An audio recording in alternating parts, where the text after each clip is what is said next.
Welcome to our AI Deep Dive. Today we're going to be exploring a ton of exciting stuff happening right now in the world of AI. Yeah, lots to unpack. We've got a whole stack of news articles and online discussions to get through, so why don't we jump right in? Sounds good to me. We'll be covering cutting-edge models like big acquisitions and even the rise of AI agents. AI agents are changing the way we work. They really are. Yeah.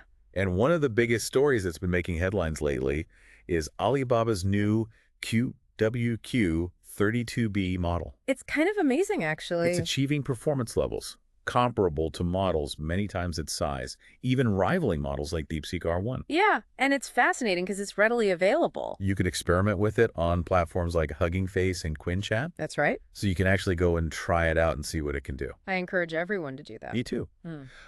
But it's not just about the models themselves. Right. The infrastructure behind these models is also evolving rapidly. It is. Like recently we saw a major acquisition. Oh, yeah. CoreWeave, a leader in AI infrastructure, acquired Weights and Biases, a company that's known for its AI development tools.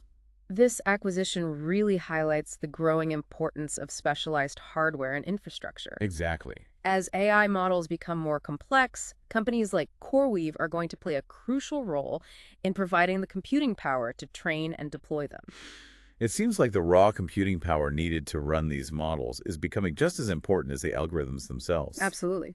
And speaking of advancements, it feels like there's a new model or update released almost every day. It's really hard to keep up with everything. It's a whirlwind of innovation. One of the models that really caught my eye is Cohere Aya Vision. Oh, yeah, that's a good one. It's a multilingual vision model that's getting a lot of attention for its ability not only to understand images, but also generate text descriptions. And it's even outperforming some of the leading models in this area. Right. And how about Visual Thinker R10? Oh, that one is cool. This model is showing impressive multimodal reasoning abilities. They're really pushing the boundaries of what these models can do. Then there's Light R1. It's a model that's challenging the assumption that bigger is always better in the AI world. That's right. It's actually outperforming larger models while being developed at a fraction of the cost. I think that's an important thing to remember. Definitely. It shows you don't always need to throw massive resources at a problem to get amazing results. What other new models are catching your eye? Well, Llama version 0.5.13 introduced a bunch of new models that are worth checking out. Like what? Well, there's Microsoft Phi 4 Mini for function calling and IBM Granite 3.2 Vision for understanding visual documents. Wow. And then there's Cohere Command R7B Arabic for working with the Arabic language. It's amazing. It seems like there's a model for almost every need now. Yeah, pretty much. And speaking of powerful hardware, Apple just announced their new Mac Studio, equipped with the M3 Ultra chip and up to 512 gigabytes of unified memory. What are your thoughts on that? It's definitely got people talking. It sparked a lot of discussion about the potential for AI inference on personal devices. It's a hot topic. Could Apple's new hardware compete with NVIDIA GPUs in terms of cost-effectiveness for running these massive AI models? I guess we'll have to wait and see how it plays out. Exactly. It'll be interesting to watch. But alongside these powerful models and hardware, we're also seeing the rise of AI agents. Yeah, that's a whole other area that's exploding right now. These agents are changing the way we approach tasks and workflows. For sure. And one of the most notable examples is Google's new AI mode in search.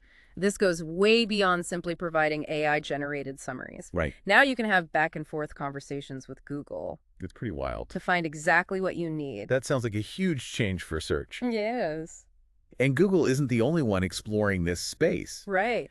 Lame Index is focusing on bringing AI agents into document-heavy workflows. That's a big deal. They've even partnered with Deep Learning AI to launch a course on this very topic. I saw that. So it seems like AI agents are going to become essential tools for anyone working with large amounts of information. Pretty much. Imagine an AI agent that can summarize research papers for you, Oh, wow. or analyze financial data, or even draft emails. That would be amazing. It would. And speaking of powerful AI agents, OpenAI, the company behind ChatGPT, is reportedly considering offering subscriptions for advanced AI agents capable of handling really complex tasks. Oh, yeah, I heard about that. Like things like coding and research automation. That's going to be interesting to see how that plays out. Right. But it sounds like they won't be cheap. That's what I've heard. Rumors suggest subscriptions could be anywhere from $2,000 to $20,000 per month. Whoa. For some businesses, though, the time and resources saved by using these agents could make it a worthwhile investment. I guess so. It really depends on your needs. And while we're on the topic of AI-powered search and information retrieval, we should mention Perplexity AI. Oh, yeah. What about them? They just launched a new voice mode for their Mako app. I did not know that. And their Ask Perplexity feature has seen a huge surge in popularity recently. I can see why. It seems like people are really embracing these new, more conversational ways of accessing information. They definitely are. But with all these incredible advancements comes some growing pains. Like, we've seen some reports of performance issues with GPT 4.5, which is the latest version of OpenAI's language model. Yeah, I've heard about that. Some users are also saying they're frustrated with the usage limits that have been imposed on them. Yeah, I can understand that. I think it's a good reminder that even the most advanced models are still under development. Definitely. User feedback is absolutely crucial for improvement. Absolutely. And the evolution of these tools is happening so rapidly that even platforms like the Cursor IDE are facing challenges keeping up. Right. Some developers are already looking at alternatives like Windsurf. Interesting. It makes you think about the long-term viability of some of these tools as the technology continues to evolve so quickly. That's a good point. And the implementation of Claude Sonnet 3.7 on the Perplexity AI platform has faced some criticism as well. Oh, yeah? What for? People are saying it's producing hallucinations, Hallucinations. like generating inaccurate or nonsensical information. Yeah. And some are saying that it's just not performing as well as other models. Interesting. It just goes to show that accuracy and reliability are still significant challenges in the AI world. Yeah, definitely. Developers really need to be transparent about these limitations They do. and continue refining their models to address these issues. For sure. It's an ongoing process. It is. But before we dive deeper into those challenges, let's take a quick break. Yeah. So before the break, we were talking about some potential downsides to all these new AI models. Yeah, like any powerful tool that can be misused. Right. It's kind of like, I don't know, like a hammer, you know? You can build a house with it. Yeah. Or you can use it to cause damage. Yeah. I think the key here is responsible use Yeah. and understanding, what are the consequences of your actions. So it's not just about the technology itself. It's not, no. It's about the choices we make and how we use it. Exactly. That's where the whole conversation about ethical development comes in. Right. It's not enough to just build these amazing AI tools. We have to make sure they're being used for good. So are you saying that we need to be having conversations about ethics in tandem with the development of these technologies? Absolutely. We need to be thinking about things like bias in algorithms, Well, right. the potential for job displacement, and even the possibility of AI being used for, malicious purposes. Those are some big issues to think about. They are. But it sounds like there's super important conversations to be having right now, Mm. especially as AI becomes more and more a part of our lives. I agree. And it's not just up to developers and researchers. We need everybody's input. You're saying like ethicists and policymakers. Yes.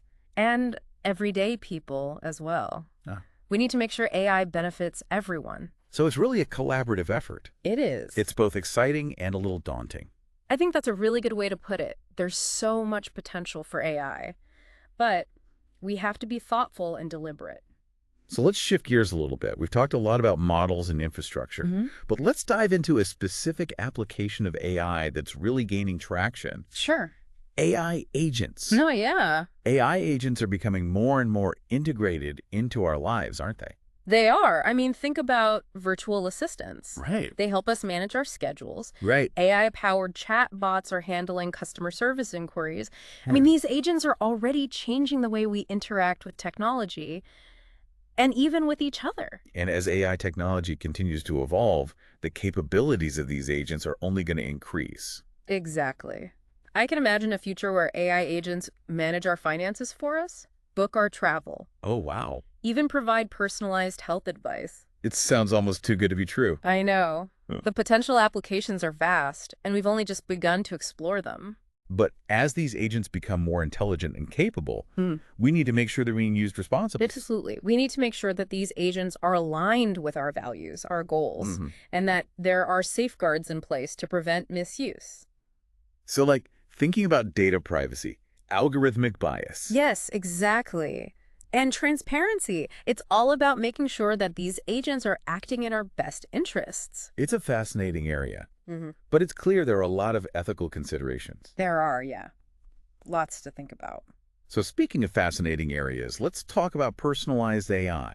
Oh, It yeah. seems like that's the next big frontier, It does. with the potential to create really tailored experiences for every individual. Personalized AI is so exciting. I mean, just imagine Yeah. having an AI that is specifically designed to meet your unique needs and preferences. Right. It could revolutionize everything. Like what? Education, healthcare, entertainment. Yeah. I mean, think about students who could have access to AI tutors that adapt to their individual learning styles. It could be huge for people who struggle with traditional learning. Absolutely. And patients could receive treatment plans that are tailored to their specific genetic makeup and lifestyle. It sounds like something out of a sci-fi movie. I know. And don't forget about entertainment. We could have AI systems curating music, movies, books based on our own tastes. It's pretty mind-blowing when you think about it. It is. But I do wonder about the implications for privacy.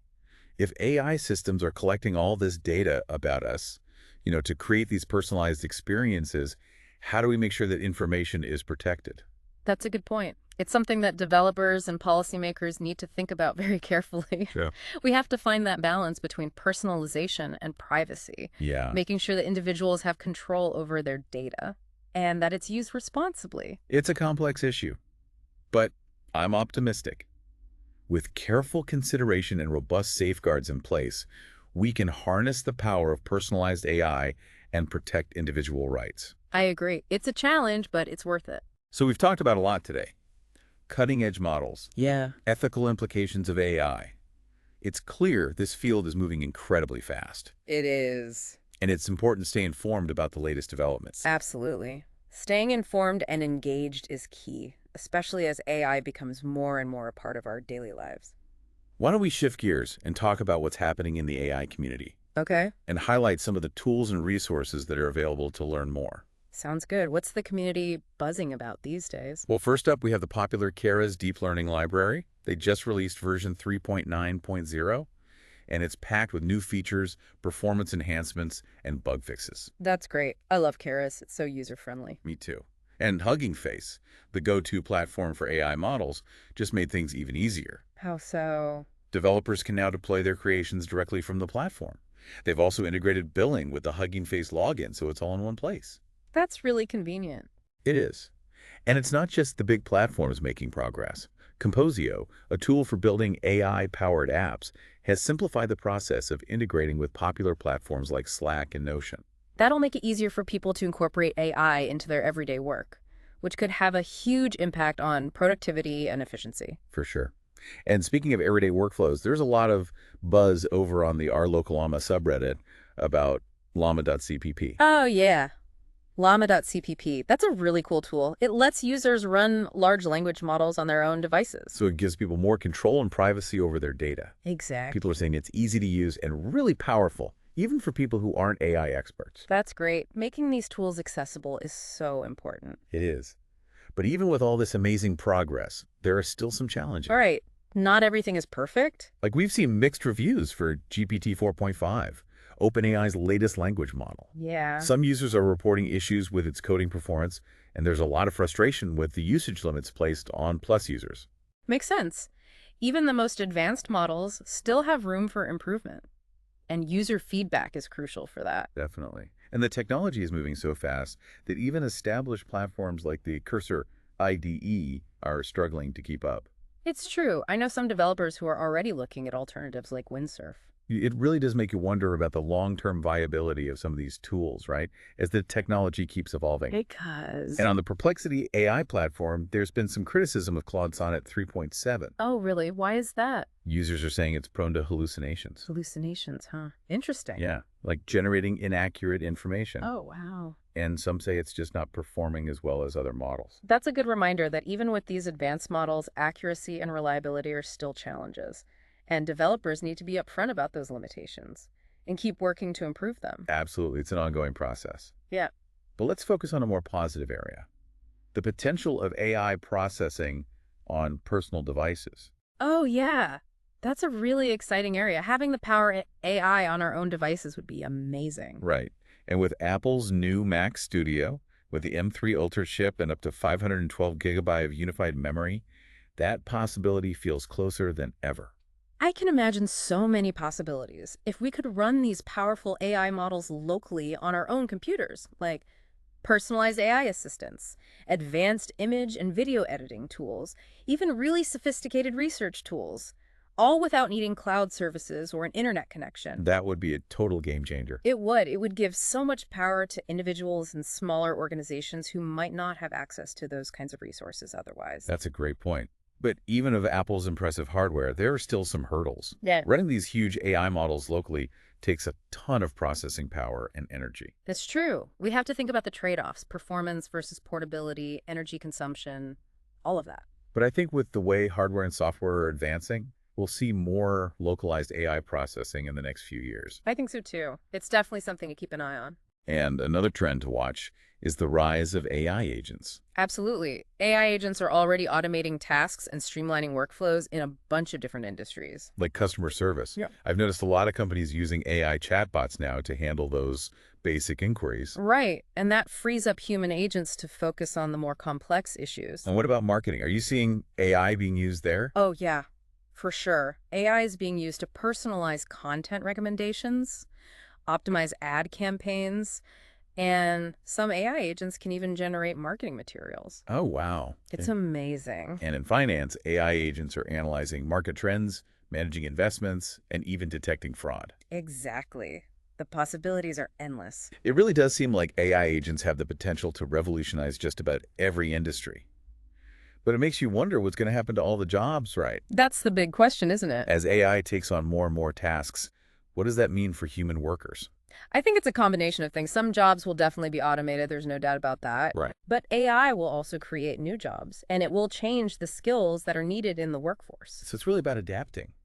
It is. Lifelong learning is going to be more important than ever. So you're saying it's not just about learning to code or becoming an AI expert. No, it's about developing the skills that complement AI, Like what? like critical thinking, creativity, emotional intelligence. Those human skills. Exactly. Yeah. Those skills are going to be even more valuable as AI takes on more of those routine tasks. It's a fascinating time to be alive. It is. It's a really complex landscape, and I think we're just at the beginning of this AI journey. And it's a journey that requires careful thought and planning, open Yeah. discussions, and a willingness to adapt and evolve along with these technologies. Couldn't have said it better myself.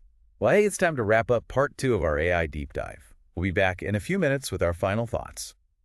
So before the break, we were talking about the impact of AI on the workforce. What other ways are you seeing AI impacting society as these tools become more common? One that comes to mind is education.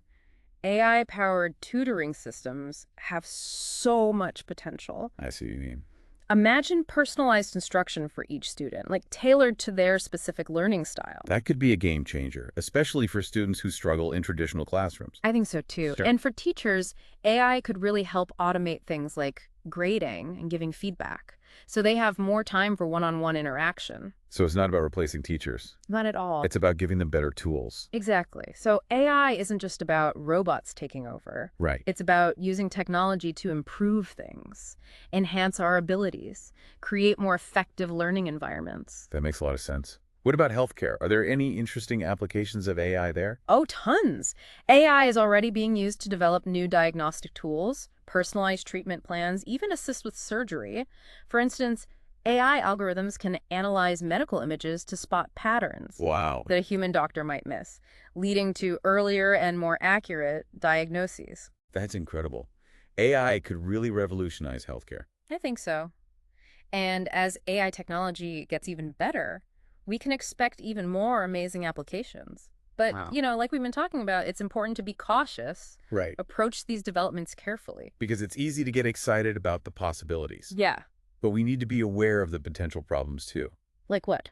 Well, things like algorithmic bias, Yeah, definitely. job displacement, Right. and all the ethical issues that come up when machines get smarter. Exactly. Moving forward, we have to have these conversations, open and honest. About the challenges. Yeah. And develop responsible guidelines for how these AI technologies are developed and used. It's a lot to think about. But it's pretty amazing to be living in a time when technology has the potential to completely reshape our world. I agree. So as we wrap up this deep dive into AI advancements, acquisitions, and agents, what's the one thing you hope our listeners will take away from this? Just to stay curious, AI is changing so fast. It's up to all of us to learn, ask questions, and be a part of shaping the future of this incredible technology. That's a great point. Thanks for joining us on this deep dive into AI.